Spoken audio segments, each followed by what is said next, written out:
আমি যতটা উদ্বিগ্ন তার থেকে বেশি অবাক যে উনি এই ধরনের কথা কেন বললেন। আমি এটার কোনো কারণ খুঁজে পাই না। আমি কোনো অবস্থাতেই মনে করি না যে ভারতের সাথে আমাদের কোনো যুদ্ধবিগ্রহ হওয়ার সম্ভাবনা আছে। উনি এটা কি তার নিজের দেশের কনজামশনের জন্য বলেছেন কিনা সেটা আমাদের বুঝতে হবে।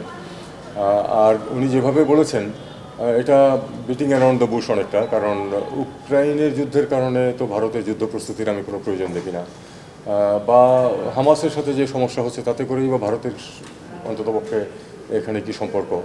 আর এর সাথে ইউক্রেন এবং হামাসের সাথে বাংলাদেশ কী করে তুলনীয় হয় এটাও আমার বোধগম্যতার বাইরে। আমি কোনো নিজার রিয়াকশন দেখাতে চাই না। আমরা অবশ্যই এটা দেখবো যে উনি কেন এরকম কথা বলেছেন। 250-টিরও বেশি ডিজাইন অপশন নিয়ে ওয়ালটন স্মার্ট ফ্রিজ, বোঝে আপনার প্রয়োজন।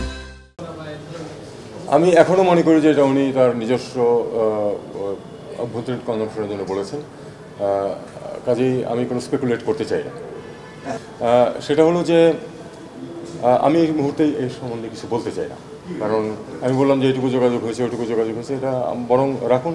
আমি বলেছি যে নিজের কোনো রিয়াকশন দেখাতে চাই না। আমরা অবশ্যই এটা দেখব যে কি হচ্ছে, কেন হচ্ছে, এটা আমাকে দেখতে হবে। আমরা সেটা দেখব। অন্য কোনো ইস্যু রাজনৈতিক আশ্রয় স্বাভাবিকভাবে যে কোনো দেশ যে কাউকে রাজনৈতিক আশ্রয় দিতে পারে, দেওয়া উচিত কিনা এক্ষেত্রে সেটা হলো দেখার বিষয়, সেটা আমরা দেখব।